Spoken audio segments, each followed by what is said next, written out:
اسلامی ادارے عہد جدید میں اور کورس کوڈ ہے اس کا 1916 اور اس کا یونٹ نمبر 6 ہے نداوت العلماء اور اسلامی فقہ اکیڈمی انڈیا۔ تو سب سے پہلے تو ہم بات کریں گے اس کے قیام اور پس منظر کی، لیکن اگر آپ نیو ہے چینل پر تو چینل سبسکرائب کر دیں، ویڈیو پسند آئے تو لائک لازمی کر دیں۔ تو بات کرتے ہیں اس کے قیام اور پس منظر کی۔ تو نداوت العلماء بھارتی علماء اسلام کی کونسل ہے جسے مسلم علماء نے متفقہ طور پر مستقل کونسل تشکیل دی۔ اس تحریک کے بانی حضرت مولانا محمد علی نکیری تھے اور آپ کی پہلے ناظم بھی تھے۔ اب موجودہ ناظم محمد رابعہ حسنی ندوی ہے۔ محمد علی منکیری نے دارالعلوم شروع کرنے کا خیال پیش کیا۔ اس مسودے کو دارالعلوم کے نام سے کونسل کے سامنے پیش کیا گیا، جسے نداوت العلماء کے تیسرے اجلاس عام میں منظور کیا گیا اور اس کا نام دارالعلوم نداوت العلماء رکھا گیا۔ نداوت کا مطلب ہے اسلامی اور مجلس کے ہیں۔ یہ نام اس لیے رکھا گیا کیونکہ اسے مختلف مذہبی مکاتب فکر سے تعلق رکھنے والے علماء کی ایک جماعت نے تشکیل دیا تھا۔ پھر اگر اس کے مقصد کی بات کریں تو یہ تحریک اس لیے تشکیل دی گئی تھی کہ اس میں سے عقائد اختلاف سے قطع نظر اسلام کے تمام فرقوں کو اکٹھا کرنا تھا۔ پھر نداوت العلماء کا قیام تو ایسے ماحول میں ہوا جب ہندوستان پر انگریزوں کی حکومت قائم ہو چکی تھی، عیسائی مسیحیت کی تعلیم پھیلا رہے تھے اور مسلمانوں کو عیسائی بنانے کی بھرپور کوشش جاری تھی۔ دوسرے، ہمارے علماء کا فروعی مسائل میں اختلافات تھے۔ انگریزوں کے لائے ہوئے غیر اسلامی نظام تعلیم کے زیر اثر مسلمان قدیم و جدید طبقوں میں تقسیم ہو گئے تھے۔ ایک طرف تو علماء دین کے طلباء تھے جو عربی مدارس میں سے قدیم طرز پر تعلیم حاصل کر رہے تھے، دوسری طرف کالج یونیورسٹی کے طلباء تھے جو مغربی تعلیم حاصل کر رہے تھے۔ اس طرح دونوں طبقوں کے درمیان اجنبیت اور بیگانگی کا ماحول تھا۔ انہی حالات میں نداوت العلماء کے قیام عمل میں لایا گیا۔ اس تحریک قلیل عرصے میں پورے ملک کی توجہ اپنی طرف مبذول کروا لی۔ پھر نداوت العلماء کے جلسے شان و شوکت کے ساتھ ہوئے۔ اسے اندازہ ہوتا ہے کہ تحریک کی جڑیں اندرونی ملک میں کتنی گہری اور اس کا دائرہ کتنا وسیع۔ پھر اس کے بعد ہم بات کرتے ہیں تحریک کے مقصد کی۔ تو نمبر 1 ہے علوم اسلامیہ کے نصاب درس میں بنیادی اصلاحات اور نئے نصاب کی تیاری۔ 2 پہ ہے کہ ایسے علماء تیار کرنا جو کتاب و سنت کے وسیع اور گہرے علم کے ساتھ جدید حالات سے نجومی واقف ہوں۔ 3 ہے اتحاد ملی اور اخوت اسلامی کے جذبے کو فروغ دینا، آپس کے فساد کو ختم کرنا۔ 4 پہ ہے اسلامی تعلیم کی اشاعت سے برادران وطن کو اس کی خوبیوں سے آگاہ کرنا اور اسلام سے ان کی وحشت کو دور کرنا تھا۔ پھر ہماری اگلی ہیڈنگ ہے دارالعلوم نداوت العلماء اور اس کے عقیدے کی بات کرتے ہیں۔ اس تحریک کے بزرگوں کا ایک پختہ عقیدہ یہ تھا کہ اسلام ایک عالمگیر اور ابدی دین ہے جو رہتی دنیا تک انسانوں کی رہنمائی اور ایک دنیاوی اور آخری کامیابیوں کا ضامن ہے۔ تو دائی اور تفہیم و تبلیغ کے لیے نظام و نصاب مرتب کرنا، ایسے دین کے لیے دائی اور اس کی تقسیم و تبلیغ کے لیے افراد پیدا کرنے کے لیے کوئی ایسا نظام و نصاب تعلیم مرتب کیا جائے جس کے دائرے میں برابر وسیع ہوتا جائے اور بدلتے ہوئے حالات کے تقاضوں کو پورا کرنے کی صلاحیت رکھتا ہو، قدیم و جدید خوبیوں کا جامع ہو، اصول و مقاصد میں سخت اور بیلوچ ہو، فروعی مسائل میں وسیع لچکدار ہو، ترقی پذیر ہو، زمانے کی تبدیلیوں اور تقاضوں کے مطابق ہو اور اس میں مسلمانوں کی تعلیم کا عملی پوشیدہ ہو۔ پھر وقت کی ضرورت کو پورا کرنے کے لیے مثالی مدرسہ قائم کیا۔ نداوت العلماء کی ذمہ داریوں نے مثالی مدرسہ قائم کرنے کا سوچا جس میں ایسے طلباء علماء تیار ہوں جو بنیادی دینی علوم میں مہارت کے ساتھ اپنے دور کے تقاضوں کو بھی سمجھتے ہوں، دین میں شک و شبہات دور کرنے کی صلاحیت رکھتے ہوں۔ پھر دارالعلوم نداوت العلماء کی بنیاد کی بات کریں تو اس نیک مقصد کے لیے نداوت علماء کے قیام کے 4 سال بعد دارالعلوم نداوت العلماء کی بنیاد رکھی گئی۔ اس کی تعمیر و ترقی کے لیے ملت کے ممتاز علماء و مصائب فکر حضرات نے حصہ لیے۔ اس کے علاوہ دیگر علم و اختصاص علماء کی کوششوں سے جامع اور متوازن نصاب تعلیم مرتب ہوا جس میں علوم دینیہ میں پختگی، عربی زبان میں مہارت اور علوم جدیدہ سے واقفیت حاصل کرنا شامل تھا۔ پھر علامہ شبلی نعمانی کی توجہ سے اور کوشش سے علمی تحقیقی ذوق کی طرف توجہ بڑھی۔ دارالعلوم نداوت العلماء میں ہندوستان کے مشہور ماہرین علم و دین کی خدمات حاصل کی اور ان کی وجہ سے نظام تعلیم و تربیت اور نصاب درس میں برابر اصلاح و ترقی ہوتی رہی۔ پھر درسی کتابوں کی تیاری۔ نداوت العلماء نے اپنی ضروریات کے مطابق درسی کتابیں بھی تیار۔ پھر اس کے بعد نداوت العلماء کی خدمات کی بات کرتے ہیں۔ یہ اس کا اہم پوائنٹ ہے۔ نداوت العلماء نے 1.25 صدی کی مدت میں بڑی اہم اور قیمتی دینی و علمی خدمات سر انجام دی، قدیمی اور جدید کے کشمکش کو دور کرنے کی کوشش کی، مسلمانوں کے دونوں طبقوں کے درمیان باہمی تعارف و تعاون کا سبب بننے اور ثابت کیا کہ وہ دنیا سے الگ تھلگ نہیں رہتے۔ ان میں محققین اوبا بھی شامل ہوئے جنہوں نے نئی آنے والی نسل کو پورا کتب خانہ تیار کر کے دیا اور اکیلے وہ خدمات سر انجام دی جو ایک اکیڈمی کا کام تھا۔ اس کے علاوہ ملک کے علاوہ علم الاسلام کے مختلف ممالک میں ایسے ممبران نے ملت کی علمی و دینی خدمات سر انجام دی جو دن بدن ترقی پذیر ہوا اور بیرون ملک کے متحد ممالک اسلامیہ میں اسلامی اداروں اور یونیورسٹی میں دینی و علمی خدمات سر انجام دی۔ پھر اس کے بعد ہم بات کرتے ہیں مجلس تحقیقات و نشریات اسلام کی۔ یہ مجلس نداوت العلماء کے ماتحت ادارہ نہیں مگر نداوت العلماء کے ناظم اور متحد افراد اس کے لیے فائدہ مند ہیں۔ پھر نداوت العلماء کے اندر اور اس کا دفتر اور مرکزی شعبے بھی قائم ہیں۔ نداوت العلماء کا اس کے ساتھ گہرا تعلق ہے اور اس کے مقاصد اور طریقہ کار میں پوری طرح ہم آہنگی ہے۔ مجلس کا قیام اہم ترین دعوتی و اصلاحی مقاصد کے تحت عمل میں آیا۔ پھر مجلس کا استقبال نہ صرف ملک کے مختلف حلقوں اور صاحب فکر مسلمانوں نے بلکہ بیرون ملک کے بصیرت حضرات نے بھی گرم جوشی کے ساتھ کیا۔ مجلس کے ارکان اور رفقا کی بات کریں تو مجلس کے ارکان اور رفقا کے پیش قیمت کتابیں تصنیف کی جن کو اس نداوت العلماء نے شائع کیا۔ اس نے اب تک دینی حلقوں میں خاصی مقبولیت حاصل کر لی۔ اس کی مطبوعات اندرون و بیرون ملک میں پسندیدہ نگاہ سے دیکھا جاتا ہے۔ عالم اسلام میں ممتاز مقام حاصل ہے۔ مجلس نے بیک وقت اردو، عربی، انگریزی اور ہندی زبانوں میں تحریک و تصنیف و اشاعت کا آغاز کیا ہے۔ اب پھر حضرت مولانا سید ابو الحسنی الحسنی ندوی کی زیر سرپرستی تقریباً 40 سال کے عرصے میں کئی زبانوں میں چھوٹی بڑی کتابیں بھی شائع۔ پھر اسی یونٹ کا پوائنٹ 2 ہے اسلامک فقہ اکیڈمی۔ اس کا قیام اور پس منظر ہے کہ کوئی بھی فقہ یا قانون حرکت میں زندہ رہتا ہے۔ بدلتے ہوئے حالات کے ساتھ قانون میں مطابقت ایک دوسرے سے ملتا جلتا بہت نازک اور ذمہ داری کا کام ہے۔ فقہ اسلامی کی پائیداری اور حالات اور زمانے کی تبدیلیوں کے باوجود انسانی زندگی کو مضبوط کرنے اور صحیح رہنمائی کرنے میں بھرپور صلاحیت ان اصولوں کی ہے جنہیں فقہا نے کتاب و سنت سے نکالا اور بدلتے ہوئے حالات کو سامنے رکھ کر مسائل کا حل نکالا۔ ایک زمانہ تھا کہ جب کچھ ایسے لوگ اور ممتاز شخصیات موجود تھیں جو کتاب و سنت، فقہا کی اجتماعی اقوال، قیاس کے اصولوں کے ماہر تھے، قانون شریعت کے اغراض و مقاصد پر ان کی نگاہ تھی، وہ زمانہ شناس بھی تھے۔ لہٰذا انہوں نے اپنے عہدوں میں اپنی صلاحیتوں کا استعمال کیا اور تقویٰ کے ساتھ مقاصد شرعیہ اور قانون دین کو سامنے رکھتے ہوئے اپنے اپنے وقت میں آنے والے مسائل کا حل نکالا۔ مگر اب موجودہ زمانے کی بات کریں تو یہ حالات ہیں کہ معاشرے میں ان کی تبدیلی رونما ہوئی، سائنس اور ٹیکنالوجی کو ترقی کے نئے افق پیدا کیے، معاشی اقتصادی امور میں نئی ترقیات نے نئے نئے مسائل کھڑے کر دیے۔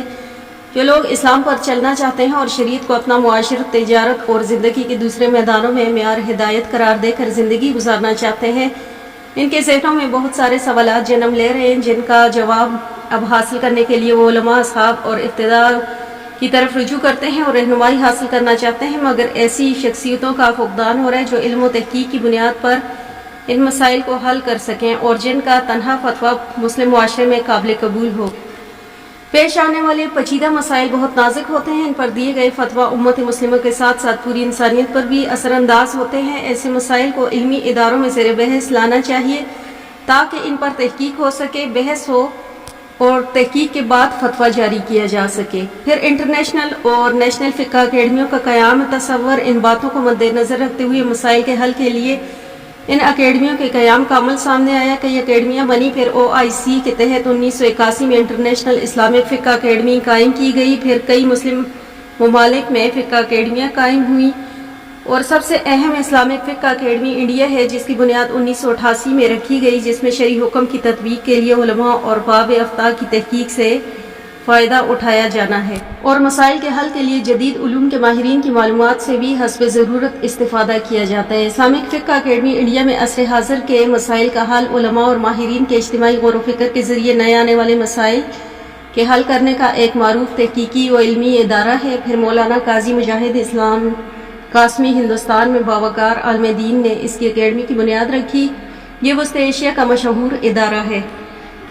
پھر ان کے ارکان کی بات کرتے ہیں کہ ملک کے معروف علماء، ارباب فقہ اور اہل و دانش میں ایک رجسٹر تربیت کے تحت چلنے والے اس ادارے کی سرپرستی ملک کے جلیل القدر علماء نے فرمائی۔ یہ ادارہ بیرون ملک کے علماء، فضلاء، ارباب افتاء اور قضیہ اور اہل علم و دانش کے زیر سایہ 32 سالوں سے سرگرم سفر ہے اور نئی معاشرتی تبدیلیوں اور سائنس و ٹیکنالوجی کی کئی ترقی سے پیدا ہونے والی مسائل کا حل کرنے میں کوشاں ہیں۔ اکیڈمی کے متنوع موضوعات اصولی، عبادتی، سماجی، معاشی، طبی اور جدیدی ذرائع ابلاغ سے متعلق مسائل کو حل کر کے امت شرعی اور دینی رہنمائی کرنی ہے۔ اس سلسلے میں اکیڈمی کے پلیٹ فارم سے 130 موضوعات کو زیر بحث لاتے ہوئے تقریباً 5000 مقالات کی روشنی میں 748 تجاویز پاس کی گئیں۔ پھر اس کے بعد ہم بات کرتے ہیں اس کے اغراض و مقاصد کی۔ یہ اس کا اہم پوائنٹ ہے۔ اسلامک فقہ اکیڈمی کے اغراض و مقاصد یہ ہیں: نمبر 1 ہے موجودہ دور کے معاشی، معاشرتی، سیاسی و صنعتی تبدیلیوں اور جدید ترقیاتی مسائل کا قرآن و سنت کی روشنی میں حل نکالنا۔ 2 پہ ہے جدید عہد میں پیدا ہونے والے مسائل کو اسلام کی روشنی میں اجتماعی تحقیق کے ذریعے حل کرنا۔ 3 پہ ہے مصادر فقہ، قواعد کلیات، فقہی نظریات کی تشریح و توضیح پر تحقیق کرنا۔ 4 پہ ہے عصری تقاضوں کی روشنی میں فقہی موضوعات پر تحقیق و ریسرچ کرنا۔ اور 5 پہ ہے جدید مسائل میں محقق علماء اور دینی اداروں سے ذمہ دارانہ تحریریں اور فتویٰ حاصل کر کے مسلمانوں کو باخبر رکھنا۔ 6 ہے کہ بیرون ملک کے تمام فقہی و تحقیقی اداروں سے رابطہ قائم کرنا، خود ان سے استفادہ کرنا۔ 7 پہ ہے فقہی موضوعات پر انڈیکس تیار کرنا، قوانین، شروع اسلامی کے بارے میں پیدا ہونے والی غلط فہمیوں کا جائزہ لینا اور ان غلط فہمیوں کو دور کرنا۔ 9 پہ ہے جدید سوالات اور اسلام کو درپیش چیلنج پر مشتمل لٹریچر تیار کرنا جو عصری اصولوں سے ہم آہنگ ہو۔ 10 پہ ہے نئے باصلاحیت علماء کی حوصلہ افزائی کرنا۔ 11 پہ ہے مدرسے سے فارغ ہونے والے طلباء کو دینی اور فقہی علوم میں مناسب معلومات فراہم کرنے کے لیے ضروری انتظامات کرنا۔ 11 پہ ہے مختلف ممالک کے علمی و فقہی ذخیرے سے استفادے کا رجحان پیدا کرنا۔ پھر نمبر 12 پہ ہے ان سب اغراض و مقاصد کے لیے سیمینار منعقد کرنا، کیمپ لگانا، تعلیم و تحقیقی ادارے قائم کرنا شامل ہیں۔ یہ تو تھے ان کے اغراض و مقاصد۔ اب ہم بات کرتے ہیں اسلامک فقہ اکیڈمی کی خدمات کیا کیا ہیں۔ نمبر 1 پہ ہے 116 فقہی و علمی سیمیناروں اور ورکشاپ کا انعقاد کرنا، عصر حاضر کے 2 نئے موضوعات پر اجتماعی غور و فکر اور فیصلے کرنا۔ 3 پہ ہے فقہی سیمیناروں میں 845 تجاویز منظور کرنا۔ 4 پہ ہے 45 جلدوں میں فقہی انسائکلوپیڈیا کا اردو ترجمہ۔ پھر 5 پہ ہے دینی مدارس اور عصری جامعات میں 100 محاضرات، تاریخ 250 کتب و مجلات کی طباعت۔ 7 پہ ہے 140 علمی و تحقیقی مجلات کی ترتیب۔ 8 پہ ہے مختلف یونیورسٹیز میں علمی پروگرام منعقد کروانا، مدارس اور جامعات میں محاضرات اور پروگرام کروانا۔ مراکش کے اشتراک و تعاون میں 4 علمی پروگراموں کا انعقاد کروانا۔ سعودی عرب کے اشتراک سے 2 اہم تربیتی پروگراموں کا انعقاد۔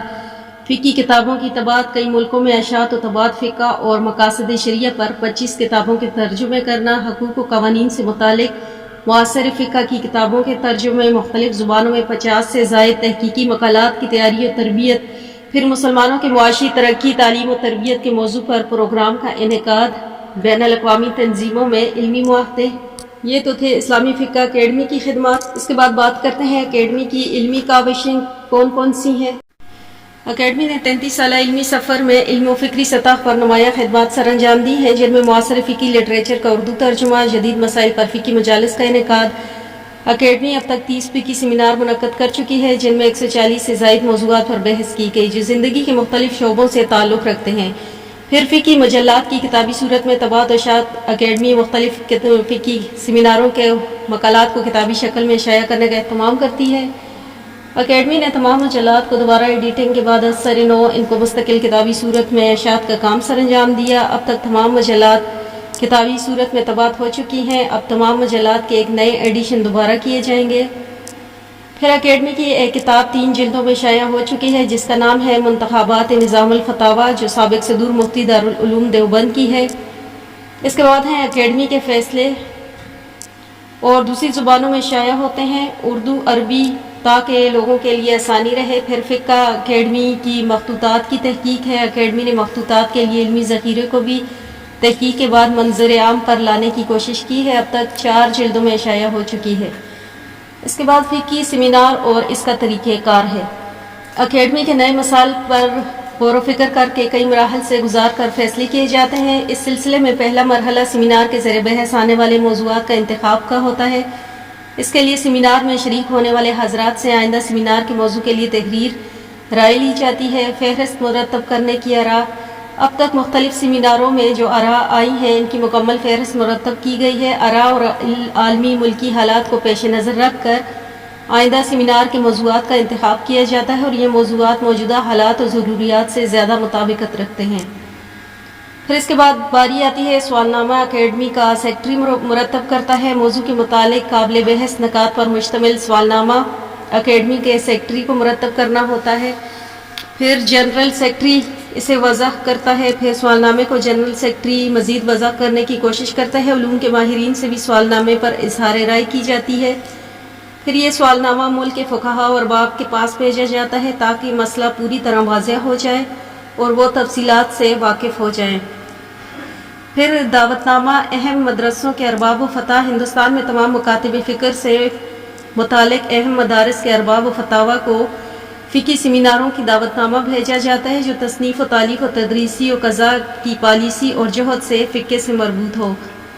پھر اہل علم کی طرف سے فقہی مقالات آتے ہیں، ان میں بڑی تعداد ہوتی ہے۔ اکیڈمی ان مقالات کی اس طرح سے تلخیص کرتی ہے کہ ہر مسئلے میں تمام مقالہ نگاروں کی رائے آ جائے اور اگر سب کا اتفاق ہو تو متفقیہ رائے دی جاتی ہیں، اختلاف رائے پیش کیا جاتا ہے۔ اس عمل کا آغاز 7ویں سیمینار سے ہوا تھا۔ پھر یہ مقالہ سیمیناروں کے دوران شرکاء میں تقسیم کر دیا جاتا ہے تاکہ بحث کرنے میں آسانی رہے۔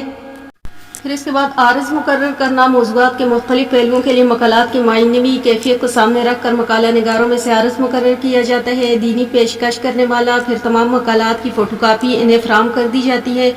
وہ آراء کو مرتب کرتے ہوئے جو دلائل آتے ہیں ان کی روشنی میں اپنی ترجیحی رائے کا ذکر کرتے ہیں۔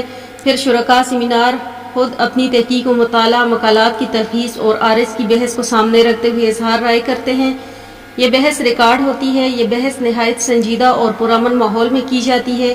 بحث مکمل ہونے کے بعد تجویز مرتب کرنے کے لیے کمیٹی بنا دی جاتی ہے۔ کمیٹی کے انتخاب میں لحاظ رکھا جاتا ہے کہ یا تو انہوں نے اس موضوع پر بہتر مقالہ لکھا ہو یا نمایاں طور پر بحث میں حصہ لیا ہو۔ پھر یہ کمیٹی کو فتووں پر قدیم تجربہ حاصل ہو۔